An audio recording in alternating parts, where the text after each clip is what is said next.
Maestra Marta Cecilia Betancur García, qué bueno que hoy nos acompaña, como el año pasado que desde la Universidad de Caldas nos acompañó en el foro que tuvimos sobre la vida, obra y pensamiento de Danilo Cruz Vélez. Gracias, maestra, por estar nuevamente con nosotros, que desde la Universidad de Caldas, a través de su presencia, de su conocimiento, de su trayectoria y de sus producciones literarias, filosóficas, como las mujeres, ese me pareció supremamente interesante, reivindicar el papel de la mujer y del aporte que ha hecho a la filosofía, supremamente interesante. Gracias por esos obsequios que ha dejado nuestro municipio a través de la Secretaría de Desarrollo Social y Comunitario.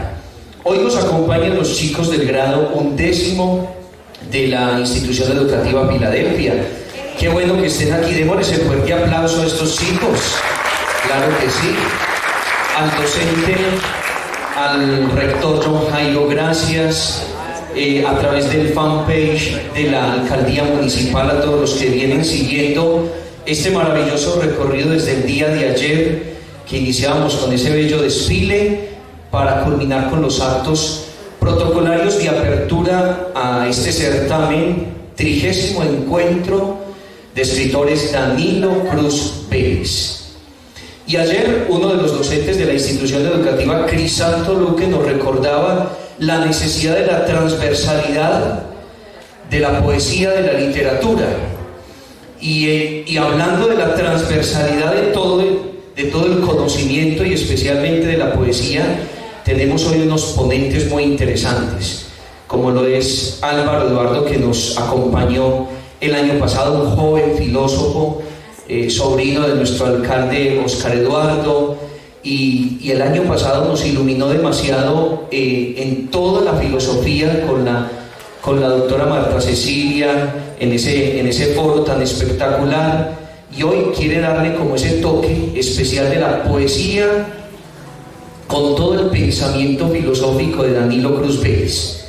Y hablando nuevamente de Danilo Cruz Vélez, quien se inmortaliza en todos estos encuentros de escritores hasta esta versión 30 y los que continuarán en la historia que vamos construyendo, le doy el saludo especial a don Darío. Darío es el sobrino de Danilo Cruz Vélez. Don Darío, gracias. Quiero que le demos un fuerte aplauso a Darío.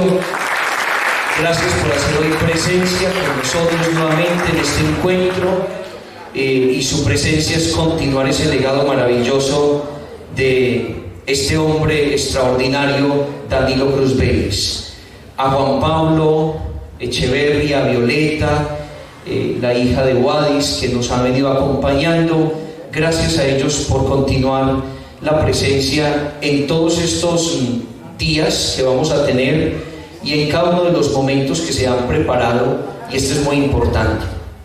Nuevamente, para María Doli, para Amelia, para Francisco Javier, Carlos Arturo, José Miguel, Fernando Mejía, María Doralba, a ellos como escritores les agradecemos inmensamente su presencia. Y Carlos Alberto López, hermanito de la profe Nubia López, muy recordada en nuestro municipio.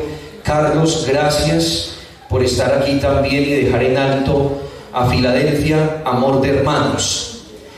Y no quiero pasar, ayer cuando teníamos la noche de velada, un acontecimiento especial.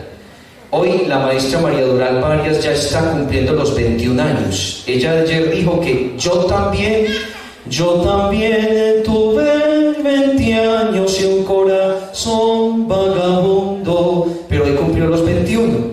Entonces quiero que entre todos le cantemos el cumpleaños a esta hermosa mujer. Cumpleaños feliz, te deseamos a ti. Cumpleaños Doralba, cumpleaños feliz, que los cumpla feliz, feliz, que los vuelva a cumplir, que los siga cumpliendo hasta años sin fin. 5, 10, 15, 20, 21. Bueno, maestra, gracias también por estar con nosotros. FTV Tu Canal. Chicos, a gozarse todo lo que vamos a tener en esta tarde. Todo eso nos sirve demasiado, les va a ayudar a ustedes en su crecimiento personal, en la construcción y el paso que van a dar. 11 ya es terminar, cerrar la puerta de un ciclo y comienza otro, muy importante. Algunos académicos, otro profesional, cada uno va a ir resolviendo como los deseos y aspiraciones que tienen en su corazón, pero es importante que la experiencia de los que hoy aquí están con nosotros, que ya han hecho un recorrido de ese camino, no es para decirnos cómo debemos emprender el nuestro, pero sí nos dan las pildoritas, porque ya les ha tocado situaciones muy similares, algunas iguales, y que les van a ayudar a ustedes en esa carta de navegación para emprender. De pronto a veces uno como joven tiene el ímpetu de creer que es capaz con todo y que lo puede con todo. El ímpetu es lo que lo hace cometer a uno tantos errores, y la humildad le ayuda a uno a reconocer que aún en medio de los deseos que uno tiene y creer que es el dueño, y más ahorita los chicos que navegan en la tecnología y en tantas cosas, la realidad es otra muy distinta, y solo no la dan los años, la experiencia la dan las decisiones sabias tomadas aquí y ahora. Eso es lo que da experiencia, porque hay personas con muchos años repitiendo los mismos vicios. No, es las decisiones sabias y aquí y ahora, cuando uno aprende a observar, a escuchar, a callar o a hablar cuando corresponde, eso le ayuda a uno a tener los elementos necesarios, pero sobre todo escuchar, que es tan importante y tan necesario en la actualidad. Menos de hablar, más observar y más escuchar, y nos va a ayudar a interiorizar y a emprender nuestro camino en nuestra ruta de navegación para alcanzar con éxito lo que queremos lograr. Álvaro Eduardo Rojas Alzate es egresado de Filosofía y Letras de la Universidad de Caldas. Su trabajo de grado, titulado La naturaleza social de la vergüenza y la culpa, obtuvo la calificación de meritoria. Ha trabajado como docente de filosofía en colegios, donde ha desarrollado actividades relacionadas con la enseñanza de las humanidades. Actualmente participa en espacios de reflexión filosófica y cultural. Quiero que lo recibamos con un fuerte aplauso a este filósofo joven, Álvaro Eduardo Rojas Alzate.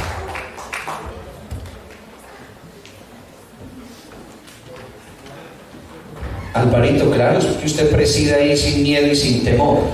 Ha sido preparado este cedro para usted. Buen día, tarde. Este texto se llama La poesía y el lenguaje en Danilo Cruz Vélez. Las ideas que aquí se presentan surgen fundamentalmente de la obra La época de la crisis, la cual recopila las conversaciones sostenidas entre Danilo Cruz Vélez y Rubén Sierra Mejía, posteriormente editadas y organizadas en forma de diálogo. Nos centraremos específicamente en el capítulo titulado Un asedio a la poesía, el último diálogo registrado en el libro, donde el filósofo caldense explaya sus ideas finales y más profundas en torno al fenómeno poético. Este análisis se sitúa justo después de sus reflexiones sobre la técnica en el ocaso de los intelectuales, permitiéndonos comprender la transición de su pensamiento hacia una visión más contemplativa. Para Danilo Cruz Vélez, la poesía es una obra del lenguaje, porque según él, este es el único campo utópico de una meditación sobre la poesía. Así pues, el lenguaje corriente es el instrumento de comunicación que empleamos en la vida diaria, en nuestros afanes y ajetreos en torno a las cosas y con los otros seres. En cambio, el lenguaje de la poesía exige a su creador y al lector u oyente una actitud contemplativa en la cual lo que le interesa es la visión de las cosas que la palabra poética ofrece.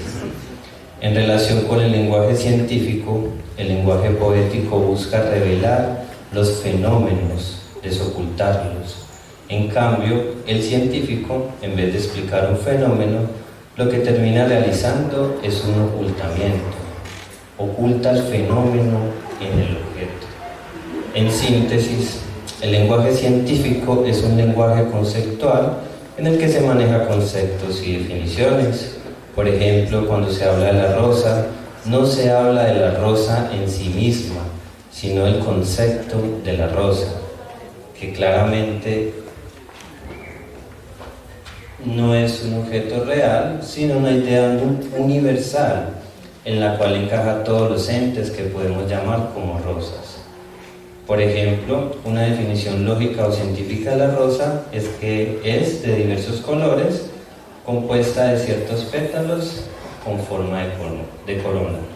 En cambio, lo que hace el lenguaje poético es revelar la esencia de las cosas, sacar de ese ocultamiento aquello que está velado y sacarlo a la luz. Así pues, el lenguaje poético permite al ser humano interactuar con los seres del mundo en una comunicación directa a partir de la interpretación, porque al interpretar una obra también hay poesía. El acto de leer o contemplar no es pasivo, es un acto creador, puesto que en él se crea sentido al dialogar con la obra. Es justamente en este diálogo donde se crea un sentido nuevo, permitiéndonos comprender la forma en que el artista ve y siente el mundo. Según Cruz Vélez, la poesía nos brinda justamente una visión de la rosa que ofrece una apertura hacia la rosa misma, convirtiéndose en una sorpresa maravillosa. Aquí es donde se relaciona la poesía con la filosofía. Ambas generan un sentimiento que produce curiosidad, un anhelo de saber más, de querer seguir contemplando y de disfrutar dichas mieles. Si queremos poner algún lenguaje por encima de otro, el lenguaje poético o filosófico poético como el de Nietzsche logra llegar al ser de las cosas a través de la interpretación. Hablando pues del lenguaje filosófico, este se centra en la estructura ontológica, pero lo que lo diferencia al lenguaje poético es que en esencia es afectivo. Cuando hablamos pues de poesía, hablamos en términos de contradicción, afirmación y negación.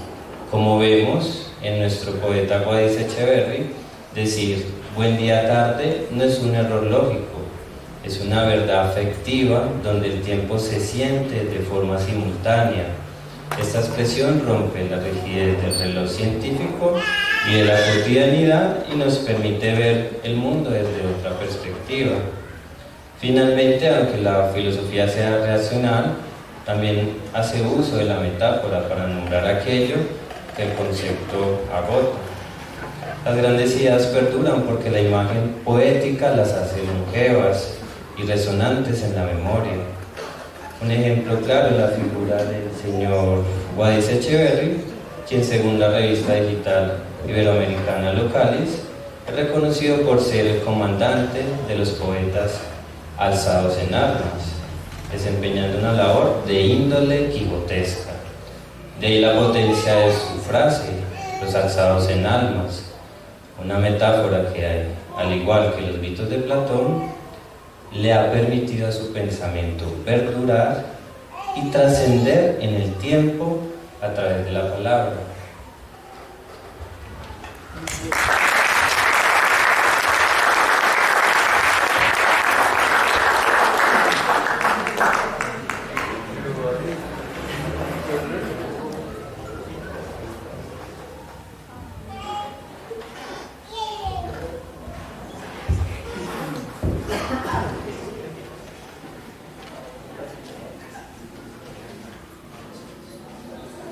No hay preguntas, ¿no? Espacio para preguntas, ¿no hay? ¿Qué tal, José Liselder, si pasamos a la ponencia de José Miguel, que nos va a acompañar, y al final, José Miguel, alzate escritor y periodista, nacido en Aranzazu, Caldas, el 31 de octubre de 1954. Desde temprana edad empezó a demostrar sus inquietudes literarias. A los 17 años publicó su primer artículo en el diario de La Patria de Manizales.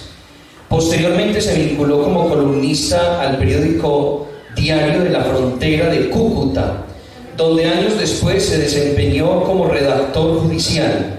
Su primer libro, Javier Arias Ramírez, un poeta de Caldas, fue publicado cuando contaba ya con 35 años de edad.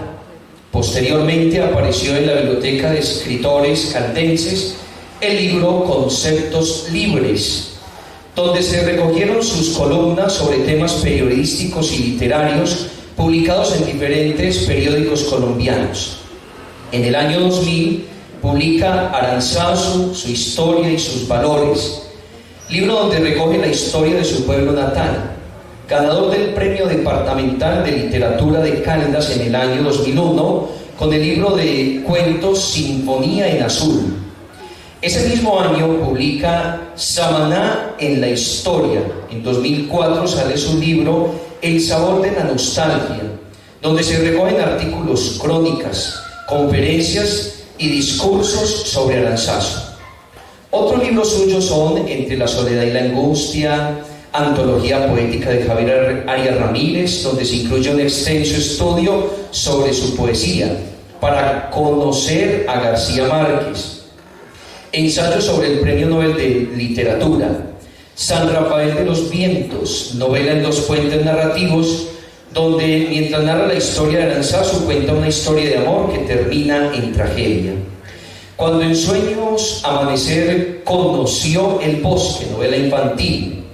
Nombres en las letras de Caldas, selección de artículos sobre escritores caldenses, historias de un pueblo encantado, libro de cuentos sobre la violencia que ha asolado a Colombia. Fue finalista en el concurso de cuento Gabriel García Márquez, convocado por la alcaldía de Aracataca para celebrar los 90 años del natalicio del escritor.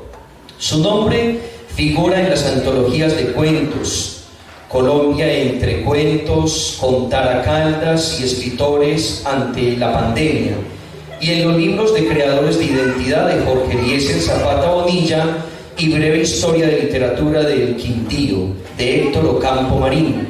Además, ha escrito el prólogo para cerca de 15 libros de literatura colombiana. La pluma de José Miguel Alzate se ha paseado por las páginas de los más importantes periódicos colombianos. Como ensayista y crítico literario, sus textos han visto la luz pública en medios como El Colombiano, La Opinión, Diario del Otún, La República, La Patria y El Heraldo. En Sinfonía Azul aparecen cuentos de corte social como Monólogos de una prostituta, de temática infantil como La Estrella Encantada, de tipo popular como Monólogo de un culebrero, de contenido político como La muerte de Casimiro Tres Puertas, de estilo romántico como El olor de tu perfume y de vocación de la infancia como Sinfonía en Azul. Sobre este libro escribió el novelista Fernando Soto Aparicio: la angustia, la esperanza, la nostalgia, el amor que no se da del todo, el odio inevitable como el óxido del alma, el misterio de lo cotidiano, el remordimiento que es como un perro que siempre ataca a traición, la fe perdida y recobrada, la confianza que renace para morir. Todo está dicho en estos cuentos, como los cuales José Miguel Alzate entra por la puerta grande de los narradores colombianos a partir de ese semillero de creadores y de excelentes manejadores de la palabra que es el Gran Caldas. Le damos un fuerte aplauso a José Miguel Alzate, que hoy nos acompaña en este certamen del 30º encuentro de escritores Danilo Cruz Vélez. Muchas gracias. Bueno, me pusieron a improvisar.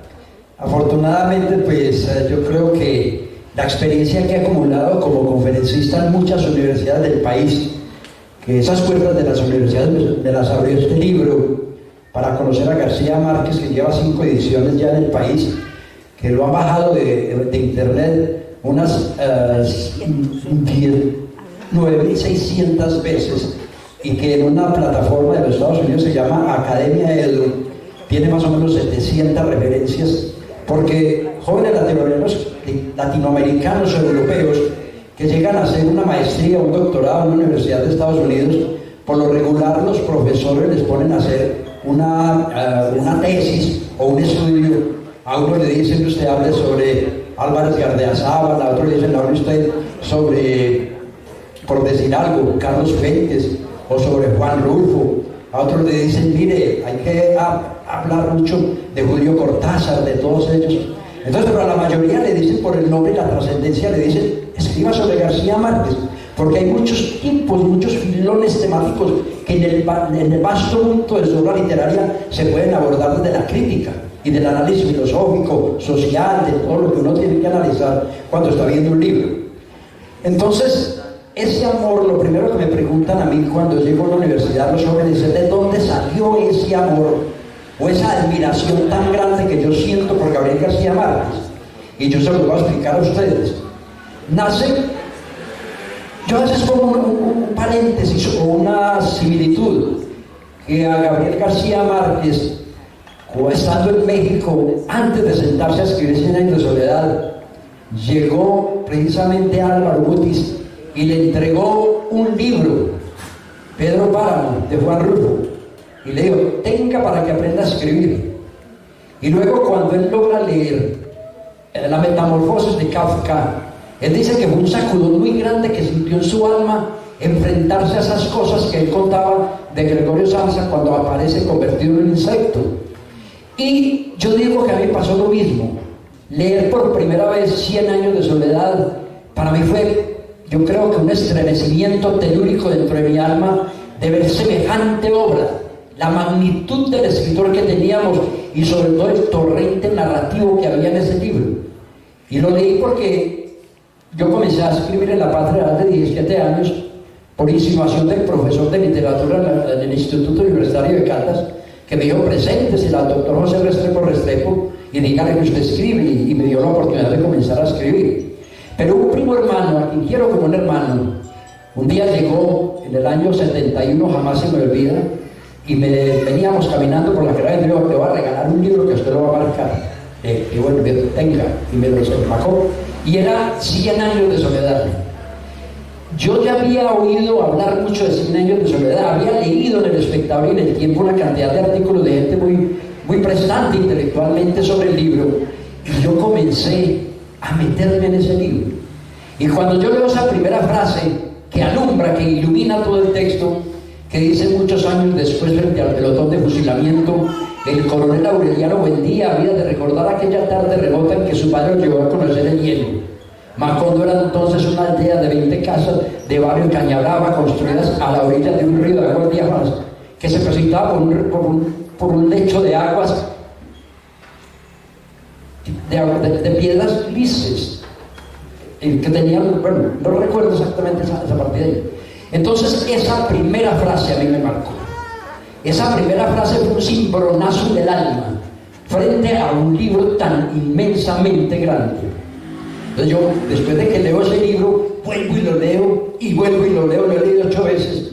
Me pasa lo de César Montoya Ocampo, un penalista caldense, que fue de los pocos políticos doblados de escritores, y un gran orador, que se leyó el Quijote de la Mancha 9 veces en ediciones distintas, subrayadas todas, que yo tuve acceso a ellas, subrayadas todas. Entonces es un estremecimiento interno que uno dice, aquí hay muchas cosas que contar.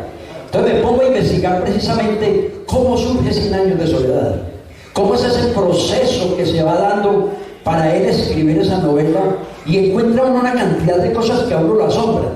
La primera, por ejemplo, la solidaridad intelectual con un amigo. Cuando García Márquez está en Barranquilla, después del año 1948, cuando el famoso Bogotazo del 9 de abril de 1948 que asesinan a Jorge Eliezer Gaitán, él se va para Barranquilla porque el papá le escribe una carta y le dice, mijito, véngase, Bogotá está ardiendo, yo no quiero que me lo maten. Entonces García Márquez, obedeciendo al papá, se va para el aeropuerto de Techo, tiene 8.000 pesos tiene 800 en el bolsillo, en el 48, Y él, en un avión militar que iba para Barranquilla, pide que lo lleven y lo llevan. En bancas de madera atravesadas en el avión. Y cuando se baja en Barranquilla, él dice: ¿qué voy a hacer yo en esta ciudad? Nadie me conoce. Entonces yo me voy a ir mejor para la ciudad que está más cercana a mi tierra, que era Cartagena, que queda a hora y 40 minutos de Cartagena, de Aracataca. Y cuando él llega, con ese sueño de ser escritor, él llega y comienza a recorrer la ciudad, y en un parque de Cartagena encuentra a un señor sentado en una banca en un parque leyendo un libro. Y él, cuando ve a alguien leyendo un libro, se sorprende y se le arrima y descubre que es nada más y nada menos que Manuel Mejía Vallejo. Y García Márquez ya se había leído Chango el Gran Putas. Pero García Márquez se le arrima y le dice: maestro, qué bueno conocerlo. Yo lo leo mucho, mi admiración por usted es muy grande, lo que representa para la literatura. Y Zapata Olivella le pregunta: bueno, ¿y usted quién es? Y García Márquez le dice: yo me llamo Gabriel García Márquez. Tenía 20 años de edad apenas, ¿no? Entonces se levanta Zapata Olivella y le dice: oiga, ¿tú te llamas Gabriel García Márquez? Y le dice: sí. Me dice: no me diga que usted es ese joven que viene publicando una serie de cuentos en El Espectador desde el año 1947, que yo he leído con una pasión tremenda, que me absorbe el lenguaje que lo ha escrito y las historias que usted cuenta, que usted es ese muchacho. Yo lo he leído mucho, usted tiene un talento literario inigualable. ¿En qué le puedo servir? Entonces García Márquez le dice: pues yo me vine, mi papá me dijo que me viniera, yo estaba en Bogotá, y en Bogotá eso me tocó. Entonces me vine para acá, para Barranquilla, ya no encontré qué hacer y me vine para acá.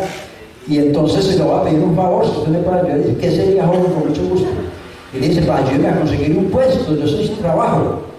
Y inmediatamente le dice: camine, lo llevo, porque un amigo mío, Domingo Pérez Escuriaza, hace un mes fundó un periódico, El Universal, y yo creo que hay posibilidad de meterlo ahí. Camine, lo presento. Y con la suerte de García Márquez, cuando le abren las puertas, llega al Universal y le dicen lo mismo, que lo habían leído, que era un inmenso cuentista.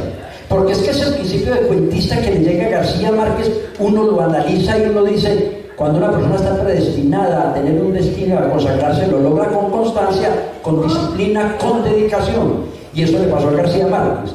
Porque él, para empezar a escribir, ¿qué hizo?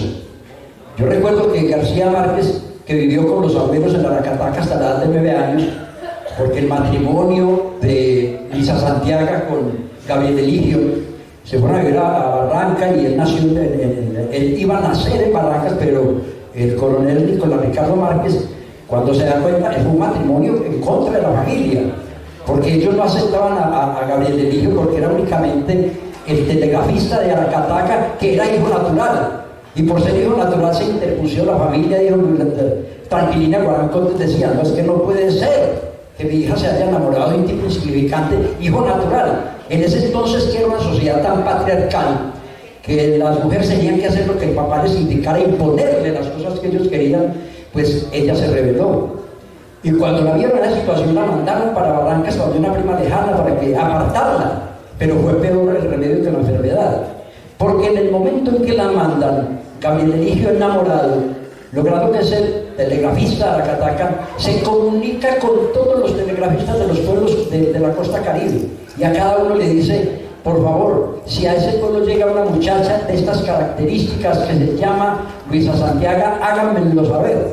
Y pone a todo su grupo de compañeros a buscar a esa muchacha, y algún día el de Barranca le manda un telegrama y le dice: mire, qué cosa tan bonita, hoy conocí a esa mujer que usted me dice, una niña muy bonita, y si está aquí en Barranca, y supe el nombre porque coincidencialmente yo estaba en un almacén y ella entró a comprar algo y le preguntaron el nombre, y dijo: Luisa Santiago Márquez.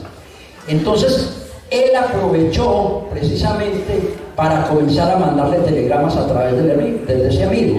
Y ella, leyendo esos telegramas, se le volvió a despertar eso que de pronto se estaba durmiendo en el alma de él, que es esa llama que se va prendiendo en el corazón cuando se enamora un hombre de una mujer. Y ella tiene que regresar a Aracataca. Y los padres aceptan que se presente ese matrimonio, precisamente porque ya nada pueden hacer. Pero con una condición: aceptaron que se fueran para otra parte, y que si alguna dificultad tenía se lo avisaran, porque el coronel, como ese había sido precisamente coronel de la guerra de los 1000 días, y entonces pedía que tuviera dignidad la hija. Pero cuando queda en embarazo, él le dice a ella y al esposo: véngase para acá, ese embarazo lo tiene que cuidar su mamá, nosotros, o sea, Tranquilina de Guarancotes. Véngase que aquí levantamos a ella, tiene que estar cuidada por la mamá, porque en ese entonces era con una partera. Y así hizo y se vino para acá. Cuando se devuelve él y se va a vivir a Sucre, donde conoce a Mercedes Barcha, la hija del bibliotecario, él lo aceptan ya, pero cuando se van a llevar el niño para allá, que tiene apenas 2 años, él les dice: no, por favor, lo único que les pido es que me dejen a mi nieto acá. Ellos se habían apegado al nieto de una forma, ese amor que tiene un abuelo. Yo tengo 2 nietos, una de 10 años y una niñita de 20 meses, que mantiene loco, y uno hace por ello lo que sea. Es el amor, la sangre. Entonces le dejan al pequeño García Márquez en la casa, y ahí es donde comienza a descubrir que tiene esa capacidad para inventar, para escribir. La inquietud mental era muy grande. Cualquier cosa la preguntaba, investigaba, cualquier papel que encontraba en el suelo lo cogía y lo leía. Y un día sucede algo muy bonito, que llega exactamente a la casa, a la cocina, entra el coronel y le dice a la abuela de García Márquez, a Tranquilina, o le dice Tranquilina a él: mire, no hay panela para hacer el desayuno de hoy, algo hay que hacer. Entonces el coronel va a la tienda de la esquina, compra la panela y se la entregan, esa panela envuelta en un periódico. Cuando llega a la cocina, ella destapa la panela y tira ese periódico por allá a un rincón, ¿no? Gabito cuando entra Gabito a la cocina, lo primero que ve es el periódico y va, lo coge y lo abre, inquieto intelectualmente, y abre ese periódico y se encuentra la cosa más hermosa que él haya podido leer, que era el cuento de Sherezada de las 1001 noches. Y él, cuando termina de leer el cuento de Sherezada, solamente le pregunta al abuelo: ¿cómo hacen las personas para escribir cosas tan hermosas? ¿De dónde sale todo eso? Yo quisiera ser escritor. Y ahí está la primera simiente de ese escritor, que se consolida precisamente a raíz de qué. A raíz de que cuando él es el mejor estudiante en Aracataca y se gana la beca para irse a estudiar al Colegio San José de Zipaquirá. Y en Zipaquirá ya comienza a demostrar eso que lleva en el alma, que le arde, la necesidad de expresarse, de contar cosas. Y comienza a escribir los apuntes del estudiante en la segunda banca, porque ocupaba la segunda banca en el salón. Y llegó el profesor un día que dirigía el periódico estudiantil, y él le dice: profesor, ¿usted por qué no me deja escribir ahí? Y García Márquez, asombrado, le dice: hágalo, quien pueda. Entonces comienza a escribir los apuntes del estudiante de la segunda banca, donde se burla de muchos compañeros, habla de sus defectos, pero alaba a otros, y los errores que cometía el profesor los decía. Y ahí ya comenzó esa siguiente, que cuando termina ya eso, cuando termina precisamente ya ese grado y pasa a la universidad, porque termina el bachillerato y el papá le pregunta: bueno, yo quiero que usted sea profesional, una profesión liberal, que le dé plata. Y él: no, papá, yo quiero ser escritor. Le digo: pero un escritor va a morir pobre, un escritor no consigue plata. No importa que muera pobre, pero quiero ser lo que me nace en el alma. Y es cuando un personaje, él está hospedado en la calle Floriano, que era entonces la calle 16 de Bogotá con carrera octava. Llegó hospedado ahí donde había mucha gente de Sucre, entre ellos un estudiante de medicina, que igual que llegó posteriormente como personaje en Crónica de una muerte anunciada, Santiago Lazar. Pero allí, estando allí, llega un día este muchacho asustado y sorprendido, y dice: mire, Gabriel, ¿cómo le parece que acabo de leer en El Espectador una invitación que decía más o menos, no lo digo textualmente, decía: este periódico, que era dirigido entonces por Alberto Salamea Borda, el hermano de Jorge Salamea, el autor del Sueño de las Escalinatas, le dice: salió un aviso en El Espectador que cualquier joven que en Colombia tuviera inquietudes literarias, que sintiera como esa necesidad de expresar todo a través de la palabra, mandara algo al periódico para poderlo publicar si tiene la calidad literaria. Y Gabriel García Márquez tenía un cuentico que había escrito en esos días, que era La Tercera Resignación, y le dice: le voy a mandar este. Y claro, escribió sobre eso. La dirección El Espectador funcionaba entonces antes del 9 de abril de 1948, en la avenida Jiménez con carrera quinta, un edificio que da como en la esquina, el triángulo que queda ahí en toda la esquina, y él fue personalmente a llevar eso y lo puso en un sobrecito. Y le puso atendiendo la invitación que ustedes hacen para que un muchacho mande cualquier texto para publicarlo, ahí les dejo esto. Si les gusta, publíquenlo. Si no les gusta, échenlo al cesto de la basura, no me importa. Pero Gabito estaba totalmente convencido de que había escrito un cuento muy bueno. Y él decía, ese cuento va a ser publicado. Y comienza a esperar que llegue el sábado, y ese sábado se llega una sorpresa, porque él no tiene 5 centavos para comprar el periódico.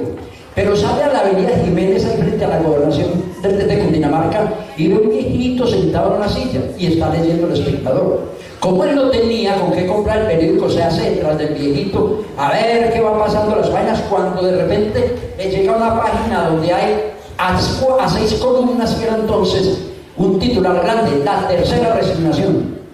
Pues la alegría de Gabriel García Márquez fue inmensa.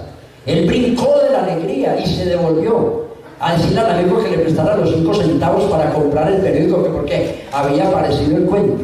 Pero tan de buenas que cuando llegaba, un señor estaba bajando de un taxi y traía El Espectador en la mano, y García Márquez, señor, ya lo leyó, y dijo, sí, venga, se lo regalo, y se lo regaló.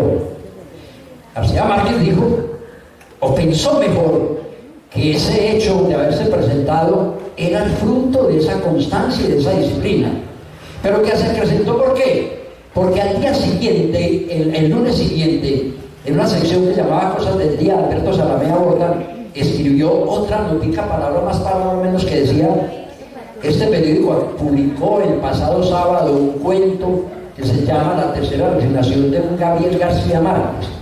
Invitamos a ese Gabriel García Márquez para que nos siga mandando sus cuentos, porque qué talento literario tan grande el que hay en ese cuento. Advertimos que ahí puede salir un gran escritor para Colombia, y eso lo queremos apoyar. Y fue desde ese momento que él empezó a mandar todos esos cuentos que se recogieron después del éxito de 100 años de soledad en Ojos de Perro Azul. Y ahí está Negro, el Nabo Negro que hizo esperar a los ángeles. Ahí está todos esos cuentos hermosos que él recogió a partir de ahí. La Tercera Resignación, Alguien desordena estas rosas, todos esos cuentos hermosos, y se dio nacimiento. Entonces ahí es cuando él regresa precisamente a Cartagena y logra vincularse a ese periódico. Pero como que el destino de él estaba ya abierto, porque cuando se viene para Barranquilla y forman el grupo de Barranquilla con el sabio catalán Ramón Víñez, que es quien lo lleva ya todos lo habían hecho Héctor Rojas Erazo, lo había hecho los compañeros que tenía él en Universal, de haber abierto los ojos para que leyera a Faulkner, para que leyera a Virginia Woolf, para que leyera a John Stapleton, a John Dos Pasos y a Hemingway. Y comienza él a madurar el estilo, a perfeccionarlo, a cada día escribir mejor, pero el jefe de redacción, que era un periodista o escritor, le hacía las correcciones a las crónicas de entonces, ¿no? Y un día llega Álvaro Mutis a Bogotá, llega a Cartagena. Álvaro Mutis había tenido un puesto muy importante, que era director de Relaciones Públicas de la ESO colombiana, y él logró que eso patrocinara un concurso de novela, el premio ESO. Y Gabriel García Márquez presentó ya muchos años después, en el 61, precisamente La Mala Hora, y se gana ese premio. Entonces, cuando Álvaro Mutis llega en ese año a Cartagena y lo ve, le dice, oye, ¿usted qué hace por aquí? Le digo, no, pues trabaja. Diga, pasa en Bogotá que yo lo hago nombrar en El Espectador, porque usted tiene un talento literario supremamente grande y no se puede desperdiciar, y usted allá va a hacer carrera. Y es cuando se viene ya, lo recibe don Fidel Cano y le da ya la oportunidad. Pero logra brillar exactamente en el momento en que se produce el accidente del buque ARC Caldas de la Armada Nacional, que viene del puerto de Baltimore en los Estados Unidos, que había sido sometido a reparación. Y cuando el barco ya estaba en aguas territoriales colombianas, naufragó. Y el único sobreviviente fue no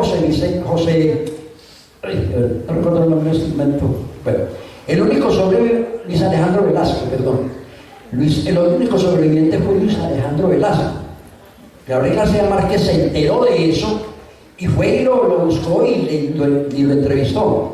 14 sesiones diarias de 1 hora contándole todas sus peripecias en el mar, la lucha para que un tiburón no se lo comiera, en una pequeña madera, trozo de madera, avanzando hasta que lo rescatan.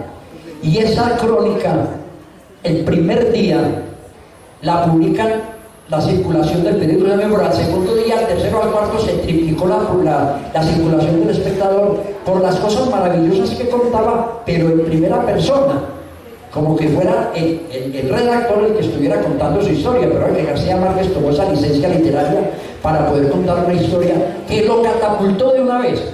Y lo catapultó porque se multiplica la circulación del Espectador y todo el mundo comienza a leer esa crónica, un cronista extraordinario. Pero viene ya lo que lo proyecta más, que es que el gobierno de Rojas Pinilla entendió entonces, a raíz de unas declaraciones que dio a la prensa Luis Alejandro Velasco, reveló el motivo por el cual se hundió la RC Caldas, que creían que había sido una falla mecánica, y resulta que la RC Caldas se hundió porque los almirantes y los contraalmirantes de la Armada aprovecharon que el buque venía vacío para traer electrodomésticos de contrabando para el país, y el sobrepeso y lo mal cargada de estribor hizo que el buque se hundiera y se salvara nada más él. Entonces eso fue una denuncia grave contra el Estado y comenzó a perseguirlo mucho el gobierno de Rojas Pinilla. Tanto que Guillermo Cano le dijo: usted se tiene que ir, y lo mandaron a París como corresponsal en Europa del Espectador, con un sueldo. Y él se va para París y se le abre el mundo porque comienza a relacionarse, a conocer a quienes mantenían en los cafés de la principal avenida de París, y ve a todos ellos, y ve a Cortázar, y ve a Borges en una parte, y los ve a todos. Y entonces él, en una pequeña pensión del barrio latino, cerca de la iglesia de Montmartre, él comienza a escribir, y es ahí donde comienza a escribir precisamente la mala obra que gana ese premio. Y tiene una anécdota bonita. Un día venía él bajando por el Boulevard Saint-Germain, y en la calle del frente vio a Hemingway, que él había leído ya El Viejo y el Mar, y lo admiraba mucho, y se paró y le dijo: adiós, maestro. Hemingway se para y lo mira y dice adiós. Y dice García Márquez en sus memorias, Vivir para contarle, dice: ¿qué iba a saber el finito quién era yo? Por Dios. Pero la admiración estaba ahí. Todo esto para decirles a ustedes que el germen de 100 años de soledad se produce precisamente por la pasión de un hombre que se convence que hay una historia muy grande para contar, y que él está llamado a contarla, y que esa historia se ha nutrido porque de niño, en las caminadas que daba con el abuelo, con Nicolás Ricardo Márquez, el coronel, por la plaza de Aracataca, él le hablaba de lo que fue la guerra de los 20 días, y le hablaba de lo que fue la masacre de las bananeras de 1928. Y García Márquez comenzó a guardar eso en el cerebro, pero era tan noble en ese entonces que en el grupo de Barranquilla ya formado, Álvaro Cepeda Zamudio, que fue su gran amigo, un talento que murió muy joven en Estados Unidos en el año 72, y hablando, Álvaro Cepeda Zamudio le dice un día: vea, se ponen a hablar del tema de las masacres de las bananeras de 1928, y Álvaro Cepeda Zamudio le dice a Gabito: es que yo estoy escribiendo una novela sobre las bananeras. Y Gabriel García Márquez dice: yo también estoy escribiendo una novela que se va a llamar La Casa. Y le dice: hermano, pues decidamos qué hacemos. Y Gabriel García Márquez le dijo: no, escríbalo usted, Álvaro, yo voto eso. Entonces ahí fue cuando Álvaro Cepeda escribió La Casa Grande. Pero en García Márquez esa idea de la gran novela, totalizadora totalmente, con una técnica narrativa muy depurada y un estilo sumamente poético, elevado, hermoso, siguió pensando, y fueron 17 años, 18 que él llevó exactamente la idea en la cabeza para escribir 100 años de soledad. Pero todavía no había encontrado el tono, el ritmo, cómo escribir esa primera frase. Y cuenta él también en Historia de Vivir para contarla, que un día él iba viviendo ya en México, Ciudad de México, en un Opel que había comprado, un automóvil marca Opel, iba de México para Acapulco con la familia, los hijos estaban muy pequeñitos. Y en mitad de la carretera, cuando él venía, pegó un frenón en seco el carro. Entonces el ser marcha le dijo: bueno, ¿qué le pasó? Dijo: no, Dios mío, devolvámonos ya para allá, para la cueva de Mafia que llamaba él, en una casa humilde si habían venido a vivir, porque me acabó de llegar la epifanía, aquí se me vino algo como Homero lo que llamaba una iluminación divina. No, me llegó eso, y tengo aquí la frase para empezar la novela que llevo 18 años pensando. contestándola. Si no lo hago ya, no me sale la palabra, se me pierde. Y se devolvió y se encerró esos 18 meses a escribir de 100 años de soledad, porque ahí llegó la epifanía, la frase con la cual él podía concatenar todo lo que tenía para contar, y se le fue creciendo en las cosas que ponía a hacer a los personajes para escribir esa novela que lo catapultaría. Pero la pobreza de García Márquez entonces era mucha, y yo les voy a contar a ustedes dos anécdotas importantes. Miren, un día, un mes de diciembre, García Márquez le dice a los hijos de San Pedro: hoy no va a haber para ustedes regalo del niño Dios. El niño está muy pobre y no le puede dar a todo el mundo, entonces ustedes fueron escogidos, ustedes no van a poder recibir regalo. Pero yo les prometo que a la vuelta de unos añitos, por esta puerta va a llegar un señor con una maleta grande llena de billetes, y esa maleta va a ser para ustedes. ¿Cómo le parece que les dice eso? Y se cumplió el sueño, porque cuando Suramericana, después de lanzar la primera edición, es el 31 de mayo de 1967, que hay una anécdota muy linda también para contar. Cuando pasa eso, más o menos a los 4 meses llega el primer giro grande de derechos de autor de Suramericana a México, y lo llama el gerente del banco y dice: ya había oído hablar de él, ya todos los periódicos estaban hablando que había salido un hombre pues que poderoso en la literatura, que tenía una inteligencia superior. Y le digo: aquí llegó una platica desde Argentina, ¿qué hacemos? No, tráigamela aquí en billetes de baja denominación y me tocan el portón y yo se la recibo. Y exactamente a la hora tocaron en el portón, Gabriel García ya sabía que era él, y dijeron: vaya que ahí llegó el señor que yo le dije que iba a traer un maletín lleno de plata. Y salen los hijos, exactamente, el maletín lleno de plata. Se hizo realidad. Pero para que se consolidara una obra de la dimensión literaria de 100 años de soledad, fue necesario también ese hambre que pasaba. ¿Y esa hambre cómo se manifestó? Porque cuando él se encierra esos 18 meses en la casa después que se devuelve del viaje, él se consigue 5.000 pesos mexicanos con un amigo y le dice a Mercedes: coja usted esa plata, se hace cargo de los gastos de la casa, a mí no me moleste por nada, me encierro a escribir la novela que nos va a sacar de pobres. Convencido totalmente que iba a escribir una obra maestra. Bueno, que iba a escribir una obra maestra. Entonces, eso lo hizo porque afortunadamente encontró una compañera de vida que lo entendió, le dio fuerza, lo apoyó, y en las dificultades estuvo al lado de él. Y cuando él se encerraba de 8 de la mañana a 3 de la tarde, ahí en la Cueva de Mafia, a darle vida a ese asombro de que eso se le vino el torrente y no era capaz de frenar, no, hasta que pusiera el punto final.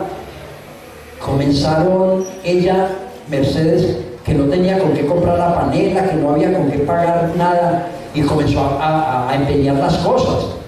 Y cuando García Márquez después de las 3 de la tarde salía a hablar con sus amigos, allá iba Juan Rulfo, allá iba Sánchez, iban todos los escritores que ya le había hecho amigos en Ciudad de México a visitarlo, y él les iba leyendo capítulos del libro, y yo decía: usted está escribiendo una obra maravillosa, maravillosa.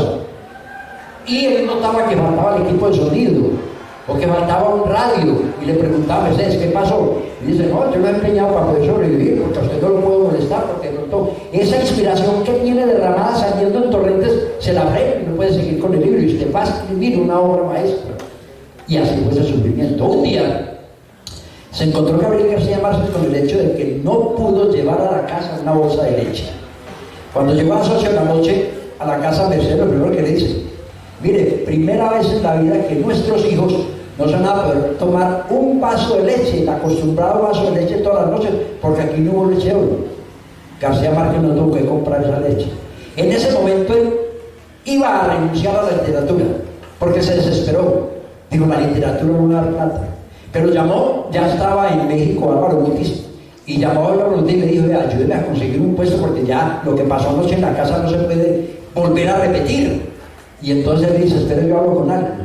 Y llamó a un amigo que llamaba Gustavo Aratriste, que era el dueño, era un productor de cine y aparte dueño de dos revistas periodísticas de muy baja calidad, muy amarillistas en ese sentido, pues tratando mucho el sexo. Entonces lo puso a trabajar ahí. Pero la cita que le puso él a García Márquez era que se encontraba en la cafetería del Hotel Presidente, que quedaba por la parte central de Ciudad de México.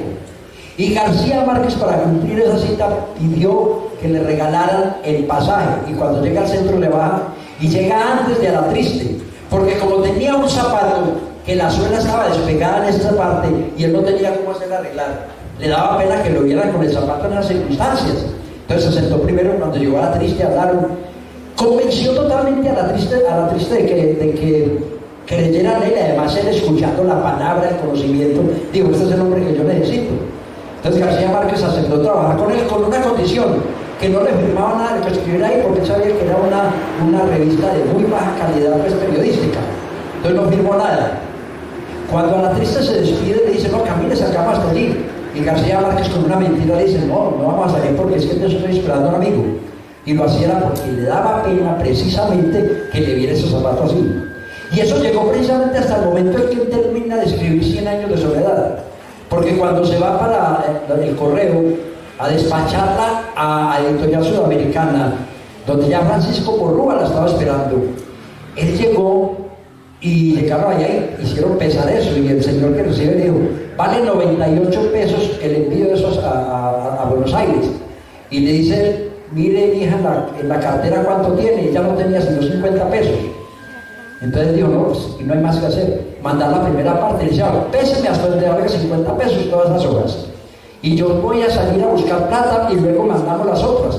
Y efectivamente salió, y le dice, o lo convence prácticamente, ella, Mercedes Barcha, de que empeñen una cosa muy valiosa para ellos. Tiene un valor señor que le había dado el día de su matrimonio Consuelo Apuleyo, la hermana de Trino Apuleyo Mendoza, que fue su gran amigo en Europa, ¿no? Y entonces con esa plata viene y lanza exactamente envía eso. Pero hay otra cosa muy bonita. García Márquez se asustó mucho cuando lo llama de Argentina y le dice: su novela la lanzamos mañana y editamos 8.000 ejemplares. Él dice: 8.000, ustedes están locos.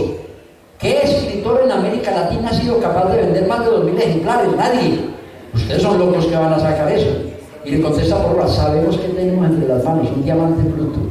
Entonces, ¿qué tranquilo? Usted no se preocupe por eso, que a las 15 días se agotaron los primeros 8.000 ejemplares y hubo que comenzar a sacar reediciones por todas partes, porque la gente comenzó a hablar de la novela, y porque ayudó mucho que él era muy reacio, como lo fue toda la vida, a estar en presentaciones de libros. Pero cuando iban, ya el libro ya era un éxito de librería, y a él dijo: hay que traerlo a Buenos Aires, hay que traerlo. Entonces Francisco Porrúa se puso a pensar: ¿cómo hacemos?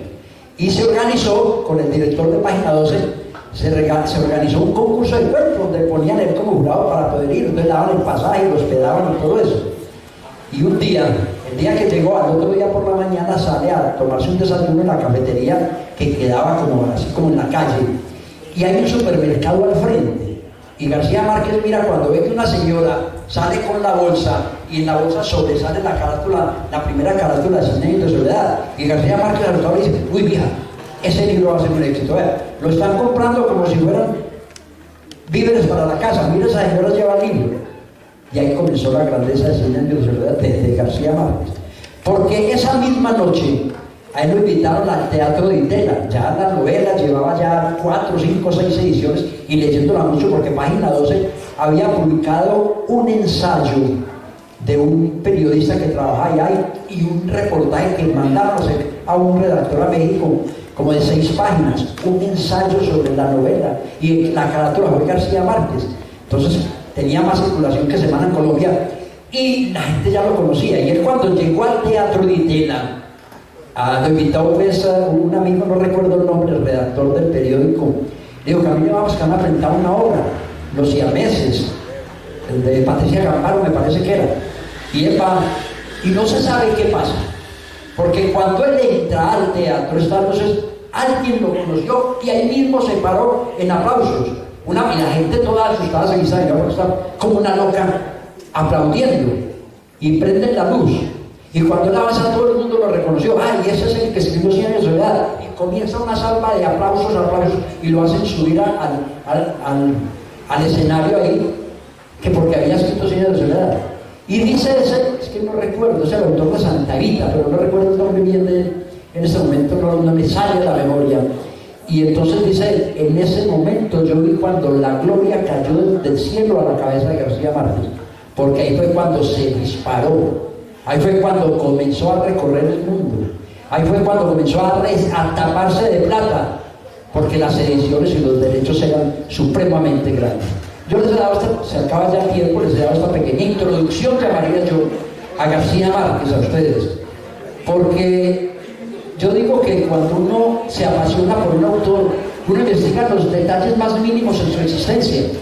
Y eso me pasó a mí con García Márquez, eso me llevó a escribir ese libro, y a ese libro le agradezco yo que se me hayan abierto puertas de muchas universidades del país para hablar sobre él, y que haya sido invitado a la Cataca a hablar en su propio pueblo sobre lo que él hizo en el pueblo. Eso para mí fue un honor muy grande. Entonces, hasta aquí llegó mi charla. Ojalá otro día yo les pueda comenzar a hablar, si se da la oportunidad, de los sucesos, de las escenas que van pasando en 100 años de soledad y de dónde van saliendo los personajes. Porque cada personaje tiene un proceso de partogénesis, y ese proceso es que él ha tomado la vida de muchas personas que conoció para llevarlo a la realidad como personaje de la novela. Úrsula Iguarán era su abuela, era Tranquilina de Corapotes, y en muchas partes era Luisa Santiago.